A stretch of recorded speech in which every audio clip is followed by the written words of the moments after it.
Il y a des jobs qui sont vraiment durs. Maçon, éboueur, opérateur téléphonique, et non. Je ne vous parle pas des gens qui vous appellent à midi, qui vous demandent si vous seriez intéressé par des panneaux solaires dernier cri sur le toit de votre maison, alors que vous n'avez tout simplement pas de maison. Je parle bien des opérateurs téléphoniques qui, toutes les minutes, voire parfois toutes les 30 secondes, reçoivent des appels de toute l'Amérique, avec parfois des affaires des plus ordinaires aux plus terrifiantes.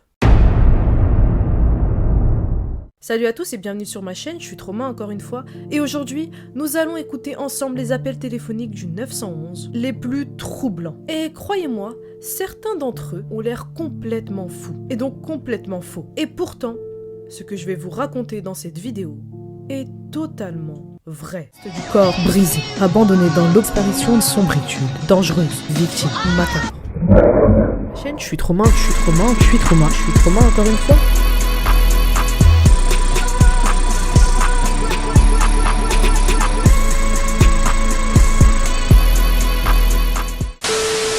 Quel animal de compagnie avez-vous? Vous prenez votre petit clavier, vous tapez « I have a perroquet ». Bizarre, c'est vraiment... Parmi tous les animaux les plus ordinaires et tout, je sais pas moi, chien, chat, pourquoi il y a un accent? I don't know. Bref, un chat, un chien, un perroquet, à quel point leur faites-vous confiance? Voici l'histoire de Sandra et Ron, une femme vivant à Stanford, toujours aux États-Unis, dans le Connecticut, et qui possédait, et je dis bien possédait, un chimpanzé nommé Travis. Qu'est-ce qu'il y a de choquant dans cette phrase? Est-ce que c'est le fait qu'elle ait un chimpanzé ou qu'il s'appelle Travis? Je ne sais pas. Mais oui, aux États-Unis, on peut avoir un chimpanzé, comme animal de compagnie, sous certaines conditions évidemment. Bref, Travis n'était pas qu'un simple chimpanzé. En fait, il était une star dans la ville. Tout le monde le connaissait. L'animal de 90 kilos avait même participé à plusieurs publicités. Et il rencontrait très souvent les habitants de la ville. Travis était en fait finalement presque comme un humain. Il mangeait à table, buvait du vin, regardait la télévision comme un humain finalement, et il dormait même à côté de Sandra. Mais bon, même si Travis semble être humanisé, domestiqué et être un animal plutôt sympathique, il fait quand même partie des chimpanzés, qui sont à la base des animaux sauvages. Et par conséquent, totalement imprévisibles. C'est le 16 février 2009 que tout bascule. En se levant le matin, Sandra remarque que Travis est très agité. Il en devient même violent, pour aucune raison. Et donc pour le calmer, Sandra essaye de le mettre dans sa cage. Mais impossible. L'animal bouge partout. Et ça devient très compliqué de le cadrer. Alors, Sandra décide d'appeler en renfort sa meilleure amie, Charla Nash. Mais une fois que Charla Nash arrive au domicile de Sandra, Travis a un comportement assez étrange. Bien qu'il la connaissait très bien, lorsqu'elle arriva sur les lieux, il se jeta sur elle. Mais vraiment jeta. C'est-à-dire, je dois vous faire un dessin ?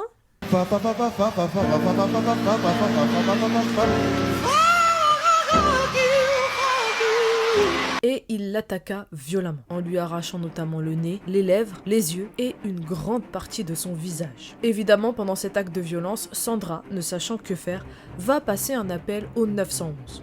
Et voici son appel. 911, where's your emergency? Oh, this is Sandy. 231 Road. Rockland Road. What's the Send the problem? police. Send the police. What's the problem there? The chip killed my friend. What's the problem with your friend? Oh, please. What's the problem with your friend? I need to know. Send the police up with a gun. With a gun. Hurry Who has up. a gun? Please hurry up. He's killing my girlfriend. What is the problem? He's killing my friend. Who's killing your friend? My chimpanzee. Oh, your chimpanzee is killing your Yes. friend. À l'arrivée de la police, Travis était sorti rapidement de la maison. Il a tenté d'ouvrir la portière d'une des voitures de police et les policiers ont alors réagi en lui tirant dessus. Blessé, Travis a couru pour regagner sa cage. Mais arrivé devant sa cage, il n'a pas survécu à ses blessures et s'est écroulé. Quant à Charla, en plus de son visage pratiquement arraché, pratiquement inexistant, elle a été mordue aux mains qui ont dû être amputées par la suite. Ayant miraculeusement survécu, Charla a subi une greffe totale d'un visage, malgré le fait que la greffe des mains a échoué. Et vous pensez que Charla s'est arrêtée là? Non, évidemment. Si on vous arrachait le visage, vous vous battrez à vie contre Sandra. même si ce n'est pas la faute de Sandra et que c'est la faute de Travis, c'est pas comme ça la vie. Charla a notamment poursuivi l'État du Connecticut et la famille de Sandra, ainsi que Sandra, pour négligence, demandant alors plusieurs millions de dollars. Quant à Sandra, après une rupture d'anévrisme, elle décéda en 2010. Des rumeurs disent qu'elle était beaucoup trop stressée et qu'elle se sentait coupable de ce qui était arrivé à son ancienne meilleure amie Charla. Plus tard, les experts ont indiqué que Travis, en plus d'être un animal sauvage, malgré qu'il ait été domestiqué, prenait des médicaments, comme du Xanax. Et que c'est ces médicaments qui auraient pu provoquer des comportements assez agressifs et totalement étranges du jour au lendemain chez l'animal. Si vous aviez pensé à acheter un singe ou un chimpanzé, repensez-y. Un conseil parmi tant d'autres. Tant d'autres. Donnez des conseils. Allez, vous savez quoi? Venez, on se donne des conseils. C'est pas bien. Arrête un peu. Arrête. Mais tu dépasses trop le limite. On est dans une petite thérapie. Oh, chacun raconte un peu ses petites histoires. Non, ne faites pas ça. On vous a dit de fermer la porte de chez vous, de ne pas parler aux inconnus, de ne pas marcher dans des endroits inquiétants seul. C'est normal, c'est logique.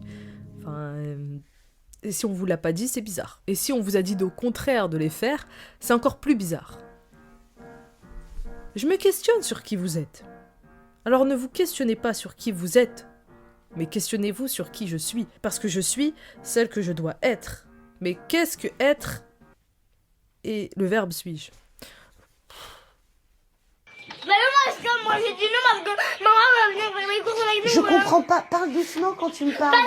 Vous savez ce qui est grave? C'est que vous pouvez être en danger, même en pratiquant tous ces conseils. Denise Amber Lee était une jeune femme de 21 ans, mère de 2 enfants, vivant en Floride avec son mari Nathan Lee, pourquoi j'ai dit Nathan? Mais tu te prends pour qui? Pardon. Et elle était décrite comme une femme douce et attentionnée, très dévouée à sa famille, mais c'est le 17 janvier 2008 que tout bascule alors qu'elle était seule chez elle. Un homme nommé Michael King était entré de force chez elle et l'aurait tout bonnement enlevée en plein jour. Oui, en plein jour. Je ne vous parle pas d'une nuit sombre, d'une ruelle, d'un endroit assez inquiétant où il n'y a pas grand monde, d'une campagne. Si vous venez de la campagne, no offense, mais c'est vrai que ça fait peur. Vous me proposez de faire un footing dans Paris ou un footing à la campagne où il y a 4 arbres et je sais pas moi, même pas de route. C'est comme ça, c'est mon ressenti, je ne choisirai pas la campagne. Arrêtez de me blâmer. J'ai peur. On a le droit d'avoir peur ou on n'a plus le droit d'avoir peur dans ce monde-là? Je me suis un peu emportée. Emportez-moi. Je vais prendre emporter s'il vous plaît, pas sur place. Et vous rajoutez de la mayo sans fromage aussi s'il vous plaît. Et pardon, je suis allée trop loin dans cette blague. Parle-moi, t'es gênant. Michael King a forcé Denise à monter dans sa voiture. Une Chevrolet Camaro verte. Et pas Camaro, celui qui chantait « Je suis qu'une femme, baby ». Il a jamais dit « Je suis qu'une femme ». Femme, non, déjà. Et encore moins « Je suis qu'une femme ». Rapidement, Michael King va conduire Denise chez lui. Une fois sur place, il va la ligoter, l'attacher avec du ruban adhésif et simplement l'agresser. Mais attention, vous pensez que Denise est restée sans défense? Pas du tout. Pendant plusieurs heures, elle va se battre pour s'échapper. Pendant ce temps, son mari est rentré à la maison. Et évidemment, il a découvert que sa femme avait disparu. Et donc, il a rapidement prévenu la police. Quant à Denise, en continuant de se battre, elle parvient finalement à dérober le téléphone de son ravisseur. Et oui, elle a eu le temps de passer un appel au 911.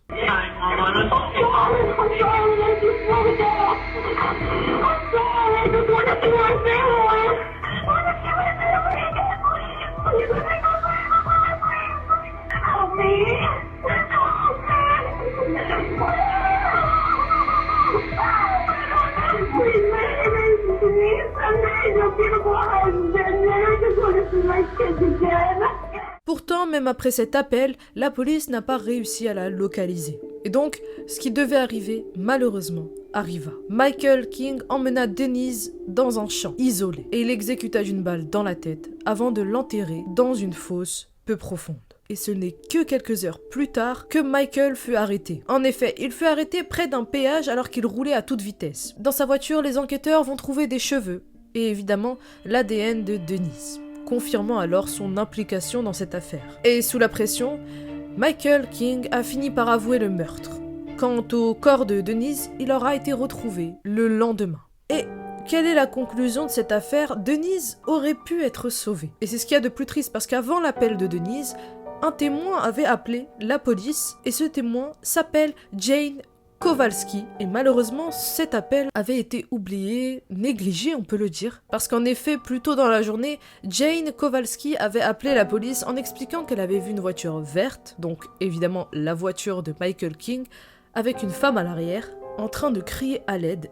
Et Jane avait même donné une description détaillée du véhicule ainsi que l'homme qui était au volant. Mais cet appel n'a jamais été relayé aux policiers sur le terrain. Et s'il l'avait été, Denise aurait été probablement secourue. Et c'est malheureusement comme ça que cette histoire se termine. Si jamais vous vous retrouvez chez vous, fermez la porte à clé. Quoi qu'il arrive, même si vous vous sentez en sécurité, nous ne sommes jamais en sécurité. Bref la team, j'espère que vous avez kiffé cette vidéo. Si c'est le cas, n'hésitez pas à lâcher un petit like, à partager et mettez un commentaire. D'ailleurs, si ce n'est toujours pas fait, abonnez-vous, ça fait plaisir. De nouvelles vidéos arrivent très prochainement. Je sais que c'était un peu détente, qu'on peut dire que je fais un peu mon retour petit à petit. Personne n'a dit ça. Mais ça arrive, beaucoup de vidéos arrivent, un nouvel arc aussi, parce qu'on rentre dans le plus dur, on rentre dans le plus concret, on rentre dans le plus terrifiant peut-être, mais en tout cas, sur des sujets qui vont potentiellement, vraiment, vous faire des cauchemars. Je vous le dis, des vrais cauchemars, des cauchemars éveillés. Est-ce que ça vous donne envie de regarder? Peut-être pas. Yes, mais si vous êtes là, c'est que vous aimez l'horreur. Ah, je suis gênant. Bref, si vous avez regardé cette vidéo jusqu'au bout, commentez votre animal de compagnie. Si c'est un chat, un chien, un perroquet, je ne sais pas, un tigre. Et si vous n'en avez pas, commentez l'animal de compagnie que vous voudriez. Comme ça, je verrai si je peux vous l'acheter. En attendant, moi je vous dis à plus dans le bus du téléphone. Bye. Et le gosse a te chanté, on attendait nos pas. On est prêt à se venger, j'ai chuté dans la mare. Culotté, je te chante, follow me.